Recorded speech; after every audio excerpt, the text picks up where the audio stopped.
കാണിക്കാൻ പോകുന്നത് ചമ്മന്തിപ്പൊടിയാണ്. പണ്ട് നമ്മുടെ വീടുകളിലെല്ലാം മിക്കവാറും ഉണ്ടാക്കിയിരുന്ന ഒരു റെസിപ്പിയാണിത്. ഇപ്പം എല്ലാവരും അങ്ങനെ ഉണ്ടാക്കുമോ എന്ന് തോന്നുന്നില്ല. ഇത് ദോശയുടെ കൂടെ ആണെങ്കിലും ചോറിൻ്റെ കൂടെ ആണെങ്കിലും വളരെ ടേസ്റ്റിയാണ്. ഇത് ഉണ്ടാക്കി വെച്ച് കഴിഞ്ഞാൽ നമുക്ക് എളുപ്പമാണ്. അതുകൊണ്ട് ഇന്ന് ഞാൻ അതാണ് കാണിക്കാൻ പോകുന്നത്. 2 തേങ്ങ തിരുമിയതാണിത്. പിന്നെ കുറേയേറെ കൊച്ചുള്ളി എടുത്തിട്ടുണ്ട്. കുറച്ച് ഉഴുന്ന് കഴുകി എടുത്തിട്ടുണ്ട്.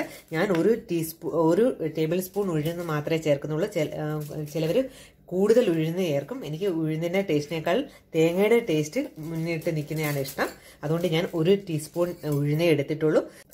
പിന്നെ കുറച്ച് കുരുമുളക് എടുത്തിട്ടുണ്ട്. കുരുമുളക് പൊടിയാണ് നിങ്ങളുടെ കയ്യിലെങ്കിൽ അതായാലും മതി. പിന്നെ കുറേയേറെ കറിവേപ്പില എടുത്തിട്ടുണ്ട്. കുറച്ച് വറ്റൽമുളക് എടുത്തിട്ടുണ്ട്. പിഴുപുളിയാണ് എടുത്തിരിക്കുന്നത്. ഒരു നാരങ്ങ വലിപ്പത്തിലുള്ള പിഴുപുളി എടുത്തിട്ടുണ്ട്. പുളിയല്ല, അവരവരുടെ ഇഷ്ടത്തിനനുസരിച്ച് വ്യത്യാസം വരും. ഇനി നമുക്ക് ഈ തേങ്ങ ഒന്ന് വറുത്തെടുക്കണം. ഇനി നമുക്കിത് എങ്ങനെയാണ് ഉണ്ടാക്കുന്നതെന്ന് നോക്കാം. ഒരു പാൻ ചൂടാകുമ്പോൾ അതിലേക്ക് ഉഴുന്ന് ഇടാം. ഇത് ഞാൻ കഴുകി വെച്ചിരിക്കുന്ന ഉഴുന്നാണ്, കഴുകി ഉണക്കി വെച്ചിരിക്കുന്നതാണ്. ഉഴുന്നും കുരുമുളകും ഇട്ട് കൊടുത്തിട്ടുണ്ട്. ഇനി അതൊന്ന് ചൂടായി കഴിയുമ്പോൾ നമുക്ക് വറ്റൽമുളക് ചേർക്കാം. മുളക് പൊടിയും ഞാൻ ചേർക്കുന്നുണ്ട്. അതുകൊണ്ട് വറ്റൽമുളക് ഞാൻ കുറച്ചേ എടുത്തിട്ടുള്ളൂ. വറ്റൽമുളക് ചേർക്കണം നിർബന്ധമില്ല, മുളക് പൊടി ആണെങ്കിലും മതി. ചെറുതായിട്ട് ചൂടായാൽ മതി, കാരണം ഇനി നമ്മളിത് എടുക്കുന്നില്ല. ഇത് തേങ്ങയുടെ കൂടെ കിടന്ന് വീണ്ടും മൂത്തോളും. മുളക് ഇടാം. ചരടമുളകാണ് ഞാൻ ഇട്ടേക്കുന്നത്.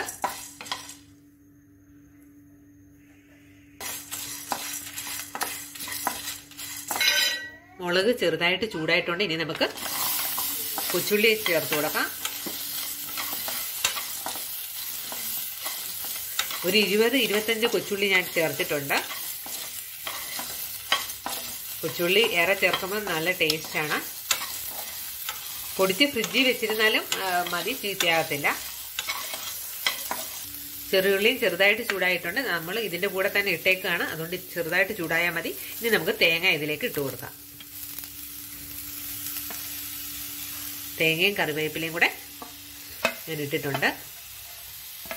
കറിവേപ്പിലയൊക്കെ ഏറെ ഇടുന്നത് വളരെ ടേസ്റ്റാണ്.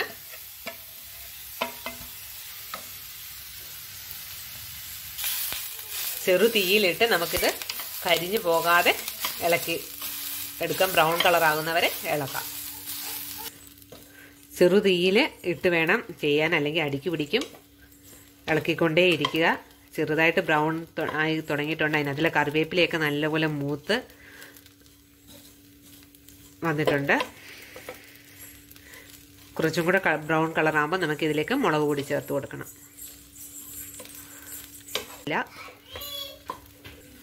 കുരുമുളകിൻ്റെ ടേസ്റ്റ് ഇഷ്ടമല്ലാത്തവർ ഇത്രയും ചേർക്കണമെന്നില്ല.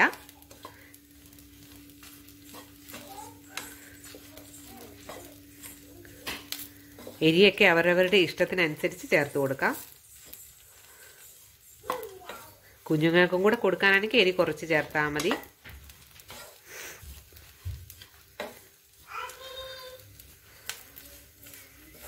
ഇത് വറുത്തെടുക്കുന്ന ഒരു പാടേ ഉള്ളൂ.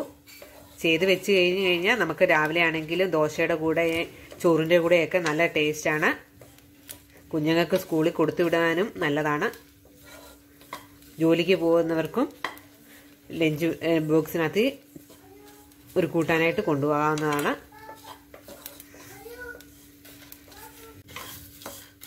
തേങ്ങ നല്ലപോലെ മൂത്ത് വന്നിട്ടുണ്ട്. ഇനി നമുക്കിതിലേക്ക് മുളക് പൊടി ചേർത്ത് കൊടുക്കാം.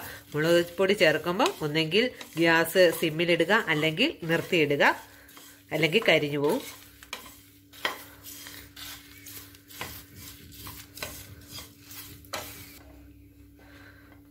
ഞാൻ ഇതിലേക്ക് 1 ടേബിൾ സ്പൂൺ മുളക് പൊടി ചേർത്തിട്ടുണ്ട്. വറ്റൽമുളകും കുരുമുളക് പൊടി ഉള്ളതുകൊണ്ട് നല്ല എരിയായിരിക്കും.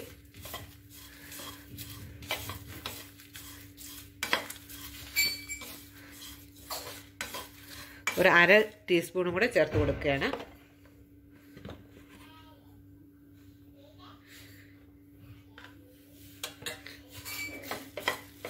എരി കുറവ് വേണ്ടവർ അതനുസരിച്ച് ചേർക്കുക. ഇവിടെ എല്ലാവർക്കും എരി ഇഷ്ടമായതുകൊണ്ടാണ് ഞാൻ ഇത്രയും ചേർക്കുന്നത്.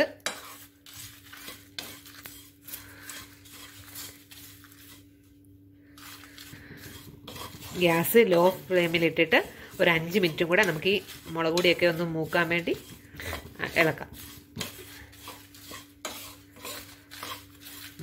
മുളക് പൊടി എളുപ്പം മൂക്കും, കാരണം ഇത് നല്ല ചൂടാണ്.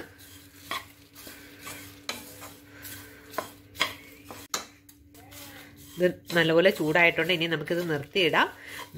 തണുത്തതിന് ശേഷം ഉപ്പും പുളിയും ചേർത്ത് നമുക്കിത് പൊടിച്ചെടുക്കാം. ഞാൻ ഒട്ടും എണ്ണ ചേർക്കാതാണ് ഇത് തേങ്ങ വറുത്തത്.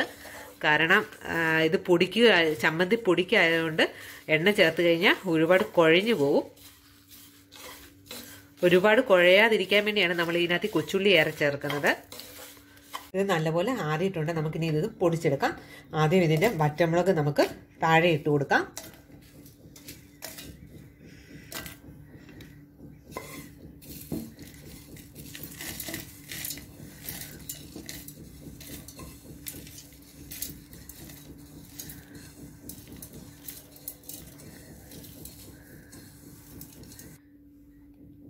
ഞാൻ മുഴുവനും ഇതിനകത്തിലേക്ക് ഇട്ടിട്ടുണ്ട്. ഇനി ആവശ്യത്തിന് ഉപ്പ് ചേർത്ത് കൊടുക്കാം.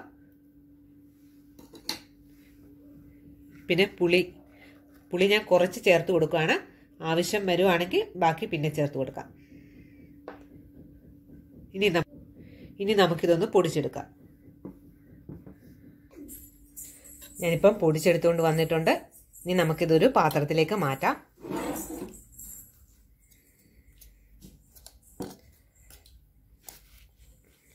ഇതിന് നല്ല എരിയുണ്ട്. നിങ്ങൾ എരിയുടെ അനുസരിച്ച് കുരുമുളകും വറ്റമുളകും ഒക്കെ ചേർക്കുക. കുഞ്ഞുങ്ങൾക്ക് കൊടുക്കാനാണെങ്കിൽ എരി കുറച്ച് ചേർക്കുക. എരി ഇഷ്ടമുള്ളവർ ഇതുപോലെ ചേർത്തോളൂ. ഞാൻ ഏകദേശം 2 തേങ്ങയാണ് എടുത്തിരിക്കുന്നത്. ഇതൊരു കുപ്പിയിലാക്കി അടച്ചു വെച്ച് കഴിഞ്ഞാൽ ചീത്തയാകത്തില്ല.